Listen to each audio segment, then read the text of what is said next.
Tonight's special guest is someone many of you have read about and enjoyed his books and threads at a number of internet forums. To many of you, you know him by the pseudonym of Sleeper.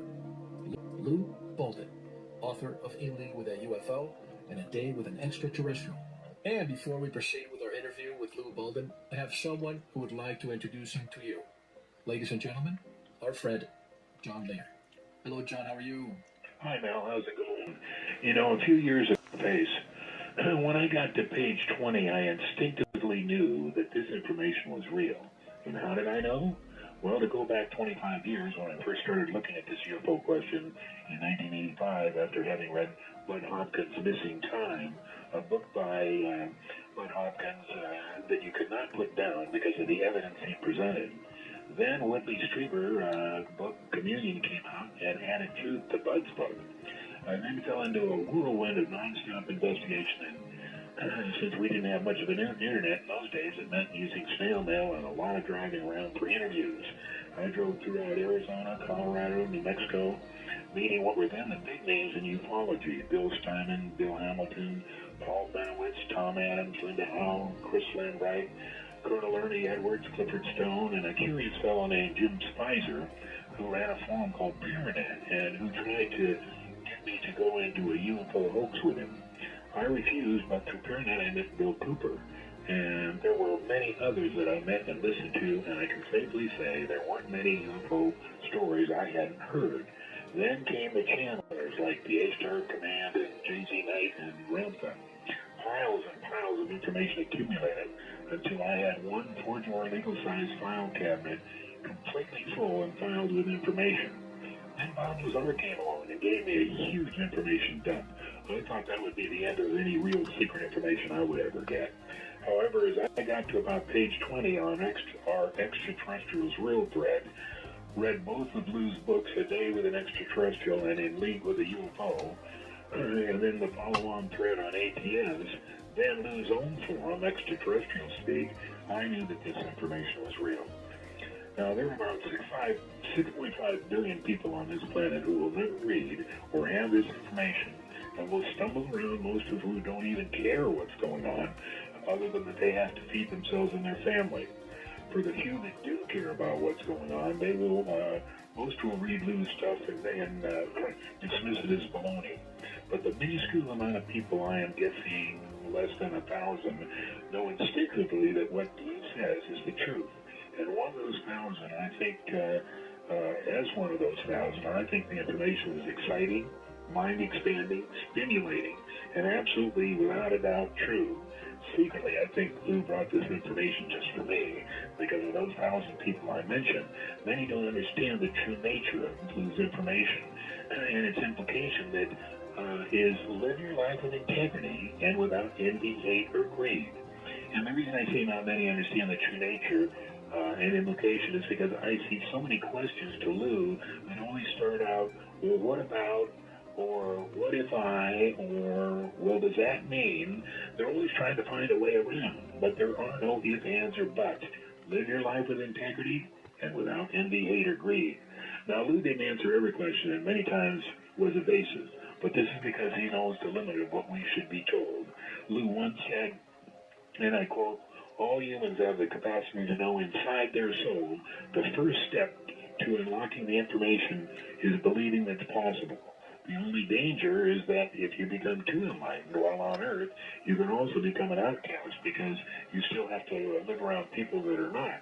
And people are uncomfortable around people that are different. Your true life is here also.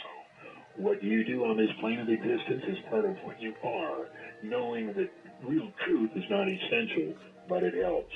But one of the best quotes I like that Lou said was, we are each unique individuals. Well, that's the cherry on the cake. John Lear, thank you so much. Okay, thanks, Mel. Take care. Bye-bye. Hello, Lou, and welcome to the Veritas Show. How are you? I'm doing good, Mel. Thank you. It's my pleasure having you on. First of all, I want to thank you for accepting our invitation. Is this your first time on radio, Lou? 15 years ago, I was on a radio show. We're very privileged to talk to people for the first time after a few years of being away. In the past few years, you have been active, Lou, in sharing information and answering questions on a number of internet forums. However, people have never heard of your story from your own voice, I believe. As a matter of fact, some people out there still believe you might be John Lear. What do you say to those? John Lear? Well, obviously I've got my picture on my book. Right. And some other places, so I don't think we look completely alike. Hey, the voices are very different too. In any event, I'm very happy that you accepted my invitation. I hope to discuss as much as we possibly can tonight. As we usually do first, Lou, with first-time guests, and to put things in perspective, give us a background, your time as a child in Italy, your time in the U.S. military, and what experiences shaped you into who you are today and why you're here on the show.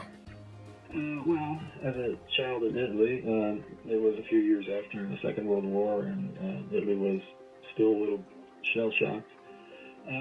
But I don't know, I felt fairly normal. I do remember coming to this planet, being put into the family that I grew up with. I know that that's a little tough to talk about and for people to even believe. Yeah, for the layman out there listening to this, trying to explain this might be a little bit difficult. So why don't you explain what you're referring to in terms of you came here? Well, I remember seeing the planet and then being brought into the planet. And I've also, during the time that I was growing up, experienced these beings that originally brought me here. They would take me from my room, and we would just go places. Okay, and in other words, let me see if I understand correctly. You were placed here to your, let's call her a biological mother. So you were not conceived on Earth when you were born. I don't even know if I should use the word born because that implies other things. No, I was born. You were born here. My mother was, abducted, and the fetus was exchanged. In other words, was it her ova mixed with alien? Are you a hybrid is basically what I'm trying to say, or are you full alien? No, I think I'm a full human. Okay. And why is it that you look human? Because I am a human. And the reason why I say this, bear in mind, I'm speaking from the perspective of conventional wisdom, from somebody who does not have, or is privileged enough to have the exposure that you've had through the years. So they are aliens that look just like us, is what you're saying. Well, technically, we're kind of all aliens because none of us, at least soul-wise, is from this planet. We come from other places. We are inserted into a fetus, and we start paying taxes at a certain stage in life. Mm-hmm. And when you're saying paying taxes, basically paying dues, and the souls come here. And this interview is I'm going to be all over the place. I have plenty of questions from people who have read your threads and your books. Let me just, again, put things in perspective. I'm going to read a portion of your thread that's out there.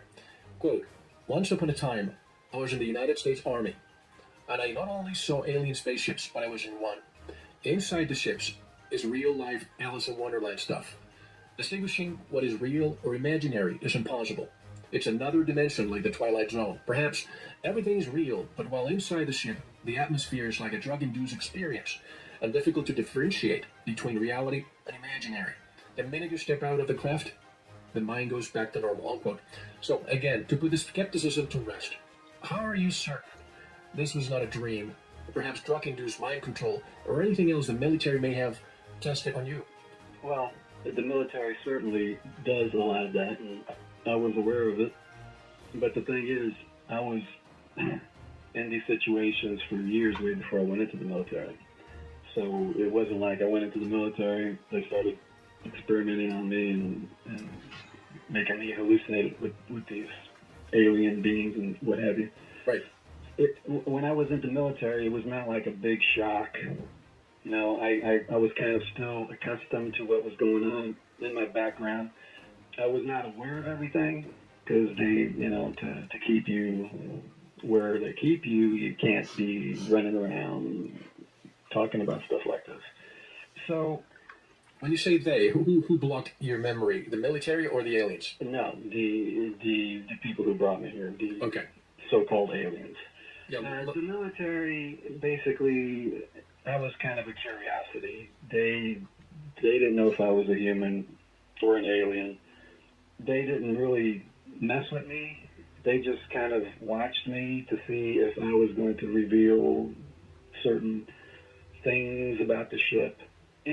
Curiously, I was kind of curious about them too. I mean, they had access to the ship. They were in the ship, but they knew very little about this particular ship. I don't know how many ships they were familiar with. I'm not even sure why I was in there with them, but there were times that we were in there together. We didn't communicate.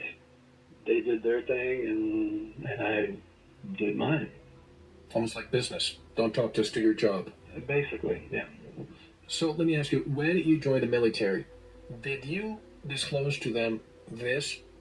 Did they find out, or did they trace this back to your early childhood? And the reason why I say this, I've had people on like Sergeant Clifford Stone who had the military observing him from an early point in life where they suspected that he would be telepathic and eventually was exposed to alien technology, crash retrievals, etc.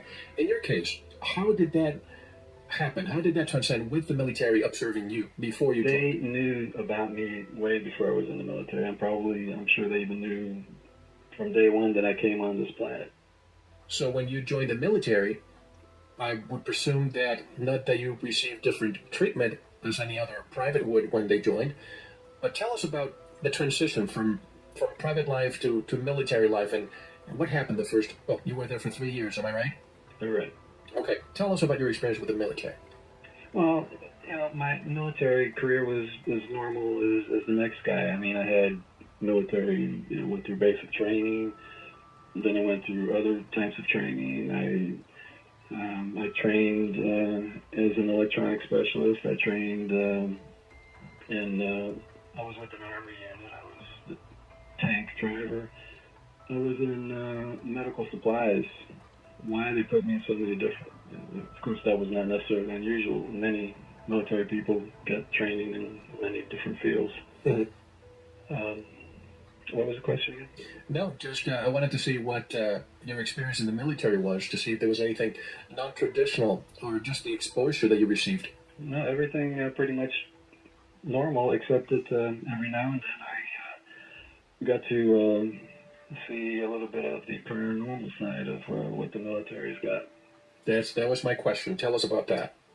Well, that's I don't know how much of it I've talked about. I mean, you obviously knew a little bit about it.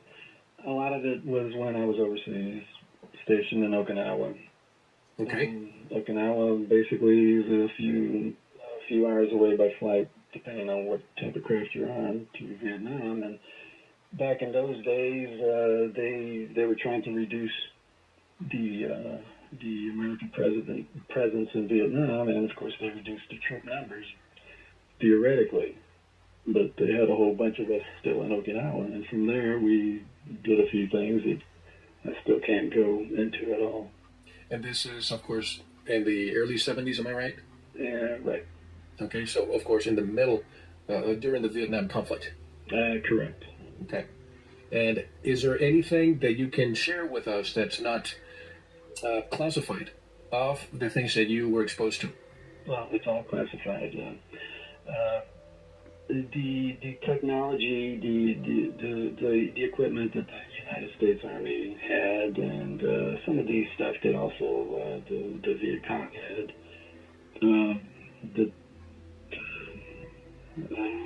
Yes, they had certain access to certain types of technology. No, it's really not for the economy. It's for stuff that's going on this planet, and a lot of this stuff is extraterrestrial.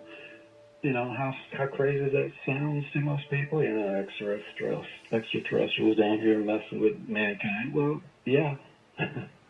Sorry, obviously they can't come out and say that, because that would really freak people out. It's a lot easier to say, hey, we're fighting a few commies over here. You know, we can handle that.